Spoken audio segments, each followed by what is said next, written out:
All right, groovy. So I'm super excited after a moment of, just technical difficulties in the age and day of the 21st century. We are here. We remain to be queer, and that's groovy because that's the goal in the discussion of Pride Month, which we're celebrating as a part of the community. Hello, hi there. My name's Martine, and my pronouns are they, them, and I'm going to be moderating this next 45-minute program that we have going on. And I'm going to give a moment for each one of our guests who are also our contributing authors for our ongoing blog series, Gender Dysphoria Me, to introduce themselves. And going to start off with Evan, if you'd like to popcorn after that. Yeah, for sure. Thank you. My name is Evan. My pronouns are they, them, theirs. I am the Community and Youth Programming Manager with Trans Family Support Services.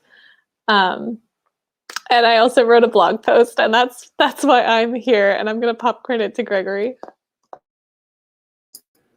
Hey everybody, my name is Gregory. My pronouns are he, him, or they, them, and I'm the Youth Programs Coordinator for Trans Families, so I handle our College Connections Mentorship Program, and I'm also the artist in-house, so I handle our graphics and social media.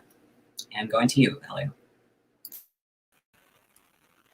Hi everyone, my name is Elio Garcia. My pronouns are he, they, and I am a community advocate / speaker for Trans Family Support Services. I also do mentoring, and I also happen to have written a blog post, which is also why I am here. So yes, I think that we've now connected the pieces between all of us is that we've all contributed a blog post to the namesake Gender Dysphoria Me, which is a new ongoing blog series that we've created to start to speak about the very nuanced discussion points of gender dysphoria and how unique they can be to each person within the community and how they identify. And one of the ways that we can kind of really see that to start off our conversation today is the way in which people like me who are non-binary and like Evan are of a nice shared identity, but have a very different journey. And I think that that's part of the reason why we chose to showcase those pieces first when we released the blog series, because it opened us into a point of immersion. I don't know. What's a groovy word for that? I also use groovy a lot for all those out there that have not met me. So we'll get familiar with each other more over the time though. But I thought it was really interesting because we have a shared bond over that. And as you read our blog posts, you can see that we have a very different journey to the point in which we got to that. And so for you, Evan, your journey was very personal in that you have a twin and that you had a very unique gender journey within your relationship with identifying first and foremost as an identical person, and then second and foremost as creating an identity for yourself and really understanding what that is. And so would you like to speak on that a little bit? Yeah, absolutely. And it's funny because after I wrote the post and I got it back from our editor, the first person I read it to, of course, was my sister. And she got very tearful about it. And I was like, why are you crying about this? And she's like, I just didn't know I meant so much to you, which is, ridiculous because it makes complete sense to me that she would mean as much as she does to me. She's my identical twin. So yeah, I mean, it was very much like the majority of our childhood and pictures of us until we were about 13, we were interchangeable. And I loved that. I loved the fact that people couldn't tell which twin I was, and that we could play jokes on people. Like we would always switch classrooms every April Fool's Day. Like that was a huge part of who I was. And so it was actually when my sister started identifying within the queer community and started changing her own presentation to kind of match the role she wanted to fill as a queer woman. And she kind of will identify with multiple terms, but lipstick lesbian is one that she feels fits her pretty well.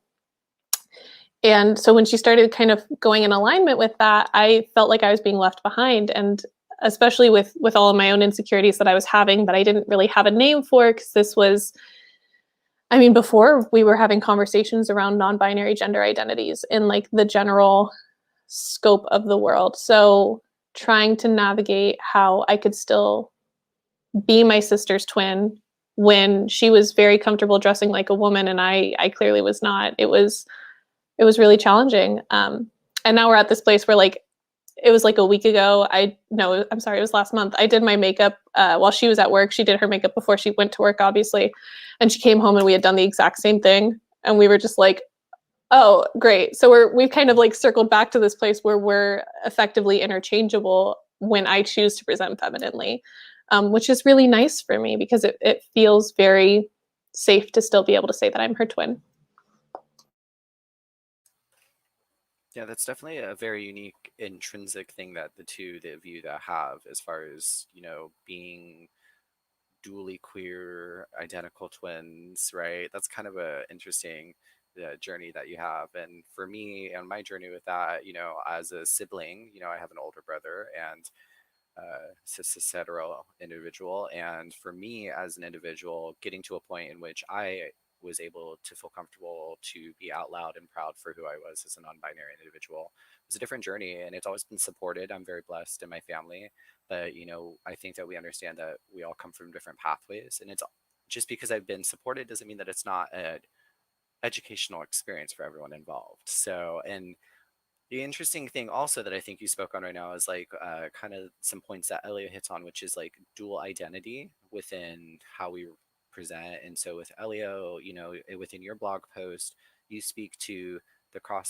intersectionality really of your identity and how you are I believe you want to identify as a Mexican American. You can correct me if I'm wrong. Yes. And so from remembering the reading the blog posts, and I think that it was very interesting, because for me, I also am, I just as a part of the Latinx community, but I'm very much on a different aspect or understanding and journey. And but we're both again a part of the queer community. And so with you in specific, you talk about how you had felt like a displacement of having to find identification within yourself while also battling stereotypes and like bigotry from other people projecting onto you. And so I'm not sure if you'd like to touch on that at all, or if there's anything poignant you'd like to speak on from that experience. Yeah, absolutely. A big part of me, coming into my identity and my whole relationship with dysphoria was trying to separate the disconnect I was feeling with seeing people on the TV and in media that looked nothing like me and being expected to be like that, to be accepted in society or to be attractive. And also just my own feelings of dysphoria and that, I had a developing body that was going through female natal puberty and it was really uncomfortable. A lot of aspects of it were really uncomfortable. And so having to deal with both and having to think, okay, which part of it is just I feel ugly because I'm not white, and which part of it is, oh, I'm uncomfortable with the way that the hormones are changing my body and changing it beyond recognizing. Because, when you're a child, you're just human shaped. You're child shaped. You don't look like anything. You're just hanging out. You're vibing as a kid. And so that's when I realized, oh, something is happening with my gender when I started going through puberty because I was no longer vibing as a child. I was now vibing as a woman, and I did not want to vibe as a woman. So there definitely is like a lot of difficulty that comes with growing up and being told that I was ugly because I was brown, and also I should be trying to present in a feminine way and trying harder to be seen as attractive in a feminine way when I really didn't want to.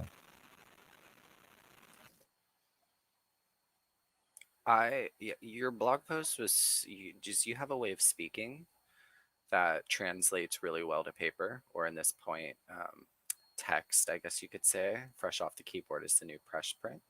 And so I really enjoyed reading it. And as you can see in the comment section, wherever you're viewing with us today, there's a link for you to be able to read up on the past post. And also, as we're posting new posts this month, we're phasing into our youth focused blog post, where we have a wonderful, um, just honestly, it made me tear up how amazing it was written in just our youth, Kieran. And that's available on the blog post now to kind of take a peek, wink, wink. And so I just want to give a shout out. Laura Gonzalez in the comments said, after all this and still very hard to listen to this, love you, amor. So beautiful. So I touched a little bit beforehand on, that the we have this intersectionality that we all share in some regard, you know, and it's a part of us as a larger aspect of the LGBTQ community. It's feeds us in our trans and gender nonconforming or non-binary identities. And it also says, you know, and I speak to the fact that we as uh, individuals all come from different backgrounds. And with how I spoke on, I've always been supported within my journey, and that it's been an educational experience. So I, when reading through Gregory's blog post, that was something that I really sympathize with. And in empathize, I always mix them up. I'm not going to act like I'm aware of the difference right now, but I will say that I really felt that. And it is their mixture of being a biracial individual in there as well. And I think that it was nice to see that as an individual, I was able to find a piece of me within your story, Gregory, with your family, and just kind of like still kind of like feeling like maybe you are fighting through some things with that, and also just like the way in which you are an innate activist, like in the way that you are. I'm not sure if you feel comfortable or if you'd like to, but you know, like those are kind of the points for me that stuck out to me as I was reading, because like I said, I identified with them. um, so if you'd like to speak on that a little bit, maybe. Yeah, thank you. You know, my experience is very unique in the way that I feel like I have to say I'm grateful for certain things that have happened to me as a queer trans person of color that other people haven't faced, in terms of like physical violence and like being discriminated against in that sort of aspect. But I always felt like there was this divide of the person that I want to be, or the person that I actually am, and the expectations of my family. And a lot of that comes from my parents both being from completely different cultures. That my mom was raised here, but my dad is an immigrant from the Caribbean. So he upheld a lot of like religious and cultural perspectives that were really damaging to be raised on. And I didn't know what trans was growing up until I was like in middle school, but I always aligned with like tomboy culture before there were like words for it. And I didn't feel that separation until my family started pointing out the differences that I had with other kids. And at one point I questioned, like, why am I like the only person of color that's in my classroom? And I'm here in San Diego and, you know, grew up in like Carlsbad, Oceanside area, and not being able to share that experience of my race and my heritage with others, it didn't feel like a loss until it was actually mentioned that I'm losing something.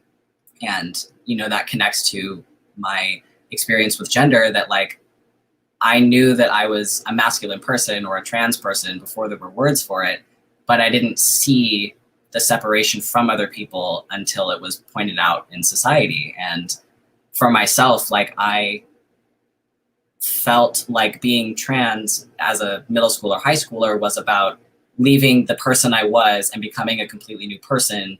But now it's developed to be about integrating my full self and encompassing like all of the pieces of me that I've left behind or things that I want to bring in, and not being afraid of those things and not being scared or afraid of myself. And, you know, I hope that there can be more opportunities to educate like communities of color about the LGBTQ community, because I think there is a really big divide between like religion and cultural aspects of like what masculinity and femininity is, and like machismo culture, and thinking about like how much different it is for people who are not people of color, or I guess not easier, but it's perceived differently in communities of color to be LGBTQ. And, you know, I hope to like be a bridge for families that can see that their kids are queer and that it's not the end of the world. So I felt like there was a lot of prejudice for being queer in Black spaces, but prejudice for being Black in LGBTQ spaces, or like white-centered LGBTQ spaces. So it's kind of a weird mix. Yeah, that's definitely the truth of it though, right? Which is there's a visual divide that we can speak on, and you know, I think that that speaks to experiences that are rooted in how we create our identities and how we choose to explore ourselves, our gender. And I think that you bring up the valid point of which is a fair question, which now I'm going to introduce as a question because Gregor's amazing, which is, would you, and anyone can answer this, would you say that your culture, in how Gregory said, the prejudices maybe that come along with some stigma in those cultures, shaped your way in which you were able to identify or explore your self-identification at an early age? And feel free, anyone, if anyone, we can also drop mic. If I can speak on that again real quick.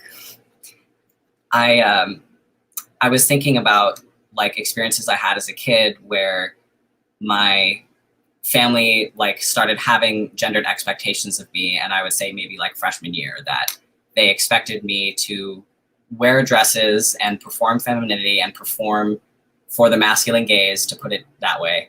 And I just noticed like that's not uncommon. Like that's like a pretty big expectation for women and for feminine folks, is to like train them to be a certain person for the public society and for like other people.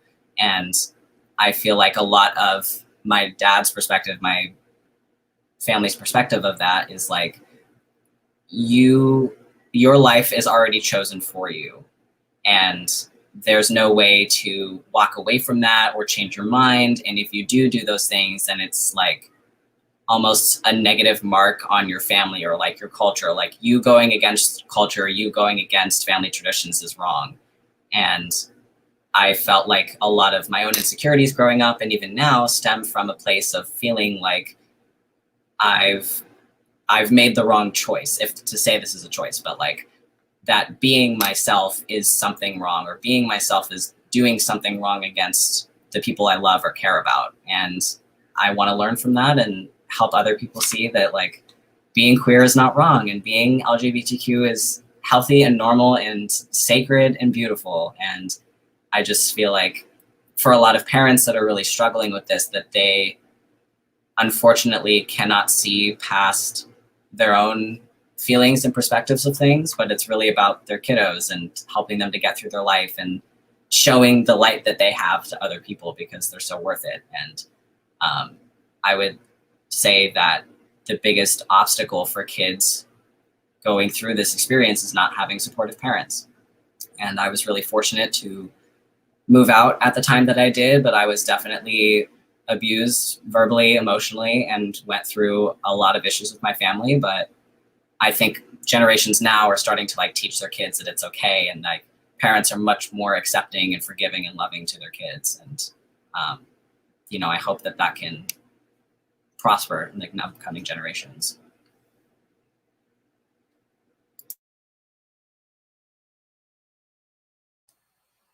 Did anybody else have anything else? I have some thoughts I'd like to share, if that's all right. Of course. So culture absolutely shaped not only the way that I came into my gender identity and expression now, but also just how I continue to express myself. A big reason why I didn't come out to myself sooner was because I didn't see Latinx trans people anywhere. You know, I would do the thing that most trans kids do really early in the morning / late at night, Googling different things and looking up other trans YouTubers trying to figure themselves out. And I didn't see anyone that looked like me, very few transgender people of color that were visible at all, but none that were Mexican specifically. And so I had this idea for a long time, which now, you know, is not truly founded in any sort of logic, but at the time definitely was thinking, oh, this must not be a Mexican thing, because there's no one Mexican that looks like me that is transgender, so I must not be because I'm Mexican. And then, you know, realizing that, no, wait, I am allowed to be transgender. I am allowed to express myself the way that I feel is authentic. And even now, after coming out, my culture has greatly influenced me, like my name. Trying to find a new name to go by, it was very important for me that it be in Spanish to keep with the tradition of Mexican children being given Spanish names. And also just the way that I present myself, the shirts that I wear, the type of jewelry that I wear, a lot of gold, which is very prominent in Mexican culture.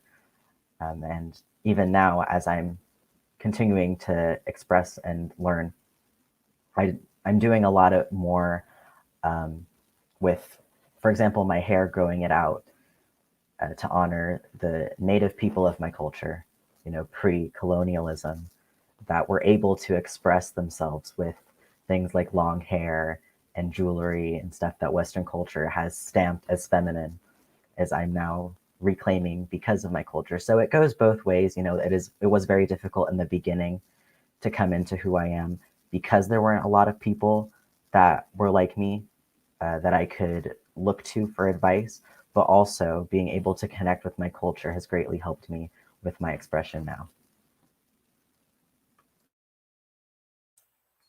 I said that's beautiful, but my mic was muted. And then for those that don't know me, that's also something I do quite often. So there's traditions that you must keep, and it's just a part of the Zoom Nation that we're all a part of at this point, I feel. So, uh, any other takers before I move forward to another question? No pressure, of course. The one thing that I'll say is, like, obviously, I'm white, so that was not a piece of like my culture growing up that impacted my identity as a queer person. My sister and I were raised in like a conservative religious experience. Um, and while I feel like my gender dysphoria has almost like superseded that, and I feel very little of the residual impacts of our religious upbringing. I know that, in conversations that I've had with my sister, less so about our gender identities, but more about our sexual orientations, there's a lot of internalized homophobia that my sister has experienced, a lot of internalized, just queer phobia that I've worked through. And it's this piece of, and I think both Martine and Gregory both touched on it, of expectations of who we were as female presenting people. We were raised Jehovah's Witnesses. And so JWs, women can't have a higher education, women can't have a career. It's very, it's very oppressive to female identified folks. And so when my sister started dating women, and then when I started presenting masculinely, there was this moment of panic of like, well, what does our role look like in society now? Because this is what we thought we needed to do. And like the older we've gotten, I feel like it's been easier for me to work through it because I've strayed so far from that path in identifying as trans and identifying as like not a woman. Whereas my sister will still have ongoing conversations about how it's a daily struggle for her to work through the acculturation of how religion has impacted her perception of self and her perception of what queer relationships and families look like. So I don't know. There's that piece always of religion and how that influences our identities and how that influences our coming outs. And it definitely took me a lot longer than I think it would have if I had been raised in an atheist home. Yeah, that's a part of culture, right? Religion, separate. They're all in the same bag.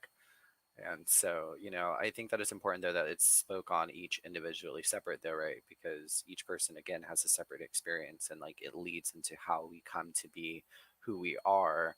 And that's how ultimately, honestly, like that's how we start to learn, like you pointed out, about like what sexual exploitation or sexuality is, our identity, the overlapping relation within those as an adult. Those are all kind of things that happen, and that's why it was important as young adults that we spoke on that and we highlighted those nuanced again topics, and why we wanted to start this series here where we talk about more in-depth discussion on past the initial discussion that we had with the blog post, right? Where we introduce ourselves and we're vulnerable about our experiences and we showcase how they are separate, but equally they bring us together. I think that the beauty about the community that we are lucky to be a part of and many of us are, born into, is that we are much a tapestry in that we are woven, we connect, and we find ourselves intertwined beautifully. And although much like tapestries, we rift and we tear over time, we always come back together. And I think that's the most important thing, because resilience is important, right? It's important to be resilient in our community. And I truly think that's what we're showcasing right now. So I definitely think that for me, my heritage, I always was around it when I was younger, but I don't know if I really like appreciated it, until I lost my father. And then I started to really understand that, like, I lost kind of a connection to what that heritage was. And for me, since as an adult, it's kind of been trying to understand more about that and what those discussions are, right? And like kind of connecting with that. Um, I think for me, my inability to accept myself came from my community, in that I was raised in a very conservative community, and that I feel a lot of people's, outward perceptions were pushed upon me. So in my blog post, I speak about how I was very unapologetic. I came from a very supportive home. I, went into high school unapologetically me, because I was solidified in understanding, because I was supported in my home. And it was the outside world that I was not prepared for, even though I was taught to be prepared for, which was, that uh, not everyone's as accepting once you get out that door, right? And so I think that it's important that why we have these conversations, why we have visibility as a whole, as a community, as a mixture of identities, having a shared conversation about the interlapping of our identities and our heritage and our culture and our religion. So it's a long-winded way of me saying that. So, but I also just wanted to say, as a point, I really appreciate that each of you agreed to be here today. When we ask for our contributing authors to participate in the blog series, first off, we do ask, wink, wink, in case anyone was thinking that we didn't. We also let them know that, you don't have to participate in this live event. And I think the reason why that's important is because we're talking about very personal experiences. And so I just really want to make sure that I acknowledge that. I appreciate each one of you for coming forth and being willing to talk about things that are maybe still a little moist in the soil, so to speak, right? And and I just want to also acknowledge it's equally for me as moist in the soil. So I'm just right there with you. But the beautiful thing is sunflowers come from that soil, and that's what we're growing. So all right, so I want to ask a question that I'm going to pull from the audience, similar of nature, which is, how do we navigate, our identity around people who have, right, opposite points of view? So maybe, like, let's say homophobic individuals, or parents who have not had a large experience with the community, so they have a misinterpretation, but have maybe a queer identifying kiddo. Would there be any specific instances or any recommendations that you might come about from your personal experiences, or Evan, for the years and amazing work you've done with kiddos? Is there anything that you can think of, maybe? I mean, I will share from my own story and just a little bit about that. I first came out as trans when I was 16. And I did tell my parents at that age, but it didn't go very well, because of a couple of things. My parents were raised in a more conservative area as well. My dad was, raised in a very gendered household. My mom was raised a Jehovah's Witness in a rural community. And so it didn't go over well. So with my parents, I went back in the closet. And with my sister, she continued to use the right pronouns for me outside of the home. And then in the home, she would use she, her pronouns for me, because that was like a safety piece. And that was the way that it was for 5 years. My parents didn't start using the correct name or pronouns for me until I was 21. And in that whole time, I was doing work with this org. And so a lot of it for me was, and the way that I phrase it to my kids is, it's like a vaccine, right? It's exposure therapy. I would be talking about people that I had met. Gregory was someone that I got to work with pretty early on in my work here. Elio as well. Like I got the pleasure of working with folks who also identified similarly enough to me that my parents were getting exposure to me using like the singular they them pronoun, and they were realizing that it wasn't just me, because when I had first come out to them, my mom had said, you know, you can be a boy, you can be a girl, but you have to pick one. um, and so being able to talk about other experiences of folks in this community, especially as it started to take kind of a more, I don't know, under the magnifying glass kind of lens of, we were seeing like Asia Kate Dillon playing a non-binary character on TV who used they them pronouns. I remember there was an episode of Bones where there was a character who didn't use pronouns, who just, you know, identified as non-binary. And my mom was watching that episode one day, and she paused it and she said, "Oh, like you." And so it wasn't me having to educate my parents because they weren't ready to hear it from me. It was me doing the work, me talking about my work, as a cis ally at the time for my parents, right? And them getting exposed to it at their own pace, so that by the time I was ready to try coming out to them again, it went better. And you know, 5 years is a long time to wait, so I definitely don't like path. But I do think there's something to be said about like our parents get stuck. And that's just how brains work as we get older. I get stuck on things that, you know, sometimes my high schoolers will say to me, and I'm just like, I need you to pause, go 3 steps back, and try it again at a slower pace for me, because I missed everything that you just said. And so we have to reframe how we educate in the perspective of a youth to an adult or a child to a parent, because they're not ready to hear us as self-autonomous people yet. Um, so for me, it was very much this piece of kind of carefully treading, but talking about it, and talking about it from a unattached perspective. So that eventually, you know, now I'm very proud to be in the place that I am, you know, where it was a little bit harder for one parent than the other. And now that one parent, I hear them use the right pronouns for me all the time. And every time it feels so special. And I wouldn't trade it for anything.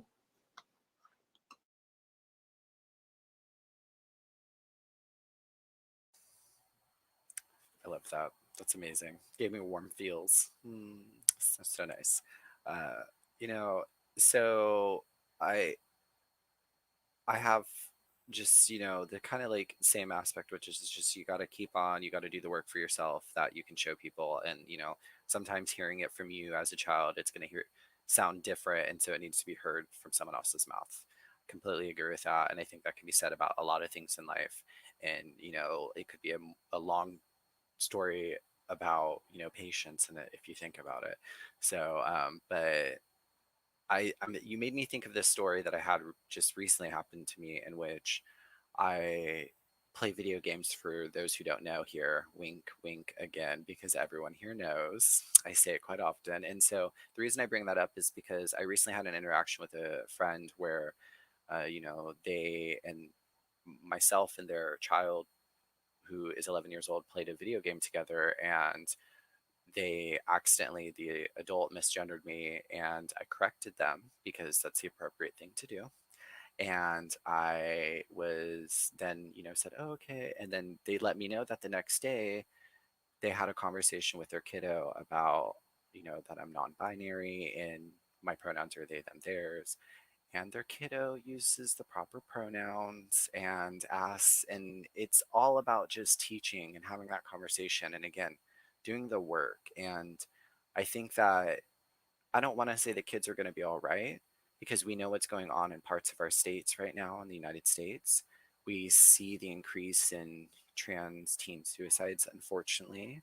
And it's something that I don't want to use that term lightly, but like when you have moments of glimmer of hope, like we experience in the work that we get to do, it definitely reminds you, or you have personal experiences like I had like that, or in your life where your parent uses the correct pronouns, you know, it's a nourishment. And, you know, I bring that up because I would like to play word association, a loose form of word association to close this out here. So I think it would be groovy if I'm going to say a word and you respond with a single word, right? That's word association, correct? And thank you. and it's all going to be just about what we're talking about, right? So, all right, I'm going to start, and then anybody can start off, and then I'm not going to go to the next word until the last person speaks. Groovy? Okay, cool. So, visibility. Empowerment.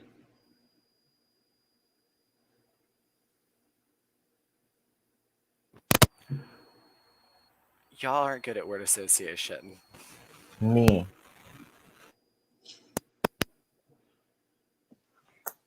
Joy.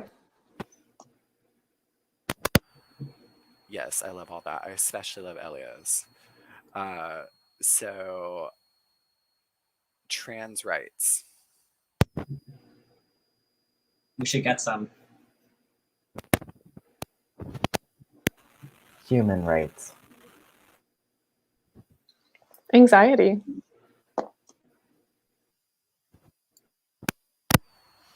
That's truth, though. That's tea. Uh, it's more than one word, but let's shift pace. I'm gonna give you a scenario. I'm gonna say, what does that mean to you? And you're gonna respond again with 1 to 2 words. All right. So here we go. When someone uses the proper pronouns, I feel.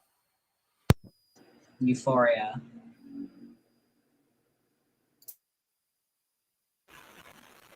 Seen. Elio took my word. Valued. Valued. That's a good one too. Maybe maybe that was taken because of the fact that you needed to come up with value. I think that's equally as important. uh, we have Justicia, I believe. I may have butchered that. I tried my hardest, and I want to try ending with another one, so let's see.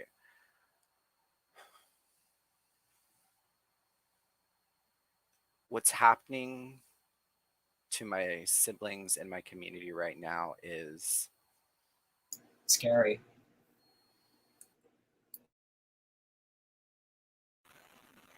Tragic. Inhumane. Oh, I'm glad you said that, because that's what I was going to say if no one did. Inhumane. Because we're being back to what Elio said, which is human rights, and what Gregory said, which is we should get some, right? And so I really want to, again, underline the fact that we are going to continue to be doing this. Next month, we're going to have a beautiful group of fresh, bright, young, intelligent, articulate, same synonym, just like the wave of next activists. And you can keep up to date with that on the blog post. If you enjoy what you're seeing right now, please feel free to donate to us. You can go to our website at transfamilysos.org. Any small dollar donation counts, even if that is $3 to $5, $20. We really appreciate anything, because we want to continue to be able to put on content like this and develop, because like we talked about today, visibility matters. And the topic is loose in conversation that we had here today, and that's because, much like the spirit or the series speaks to, we are nuanced individuals in our community, in our society, in the way we exist as humans. And having a deep and diverse conversation about how we got to be who we are today and our identities would be nothing if it was not loose in a circle that left itself undone and tied all over the place. And so I'm going to leave us out with a quote, which is essentially going to be from Shrek. Life is like an onion. There's layers. You got to pull them back. That may be a loose quote, but it is what it is. So again, does anybody have any final words? Oh, silence from the crowd. That's okay. Can I share a quick story? Of course. Positive story.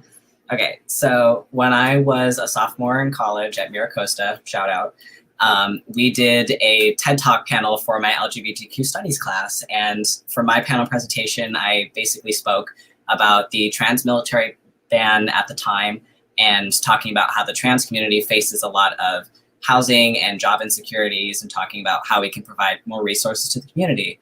And I had one of the kiddos come up to me and say that my presentation helped them come out, and they had their whole family there for the TED Talk. And, you know, everyone in the class did their own little piece, but I had a lot of parents like learn more about LGBTQ life, and like people that were coming up to me days after or months after, like at a completely different place from school, like in random coffee shops and at my job at the time. And it was just really empowering and beautiful for me to share those experiences, but also know that like, you know, my struggle is relevant to other people, and like my me overcoming that struggle is like really empowering for others. So, you know, for anybody that's within that age of high school and college and they think they can't make it, you totally can. And, you know, one day your story is going to be someone's inspiration.